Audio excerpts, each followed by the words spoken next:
let's talk about some of the things that we've learned in the last course. We learned about vibrato.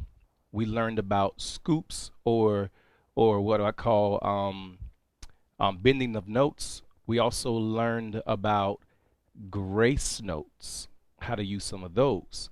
And so in this melody that you just learned, I want to show you how to use some of those things. Oh, and dynamics, how loud, how soft you are, to make the melody sound a little bit more soulful.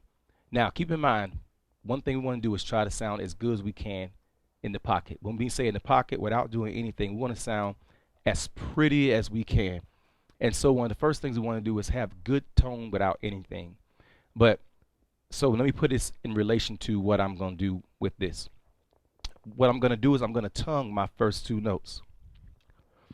Or maybe my first few notes. But lightly tongue. And I'm keeping a straight tone.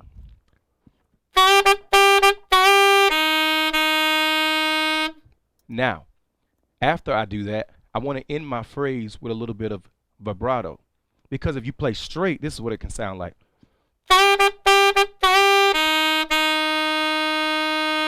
Like a long tone exercise. And that's okay. But wouldn't it sound better if you added some vibrato? And even different speeds, a mixture of different speeds, or one speed.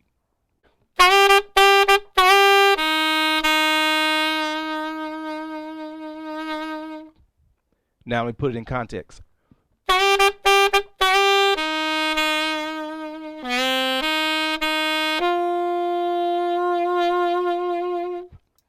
So I'm not blasting.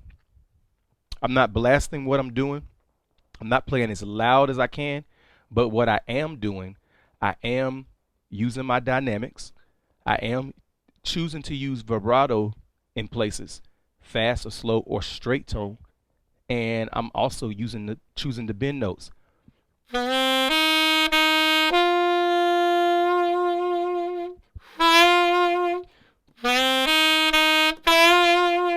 Sometimes I can do that. Ba instead of da da da da da da da. Now I kind of over exaggerated that for you to hear it. But a lot of these things that we learned in the last course, these are things that you can use that will give more power to what you're doing. So let me demonstrate the melody pretty straight right now.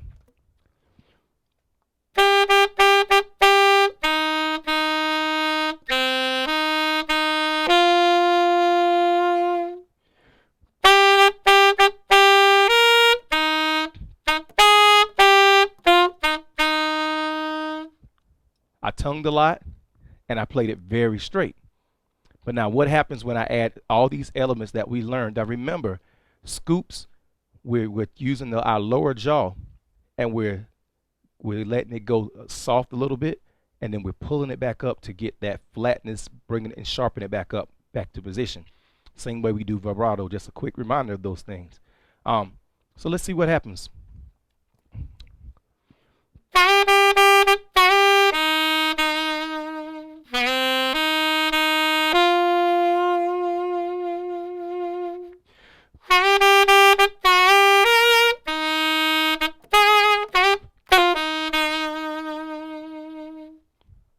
Now, another thing that I added to it, in the melody, we had,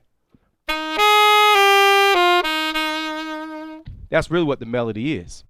But what I did is I took one of the grace notes that we used in our last course, which you can find, and this is in the key of D, so it falls in between the second and the third note. So if you get on your second note of your scale, that's G for you guys on soprano and tenor. And you go to your A flat and come back to that second note on G.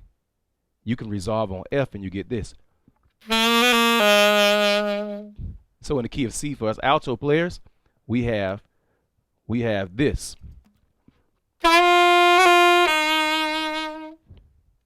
Okay, soprano and tenor. So what I did is I added that to that line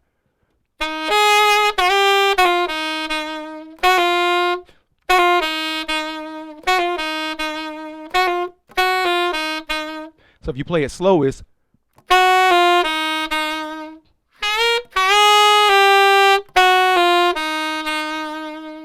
so the way you work on grace notes is you practice them slowly first, like everything else. You make sure you have the concept, you make sure it feels comfortable, and then you begin to add speed and to it, or how you want to do it.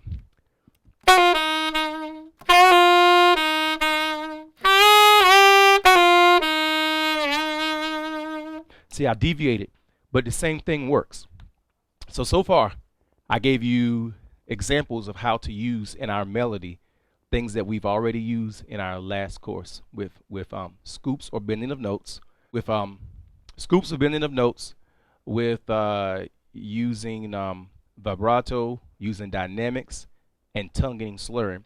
These are tools that you need to use, and work on using it in the right way to get the right expression out.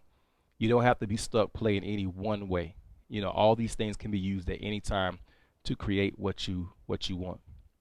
Okay, so now that we have the melody out of the way and we have some of the things that we can add to the melody, let's get to the solo section and let's review some of the things that we learned in the last course as ways to build a solo and to work on that call and answer response thing that I talked about.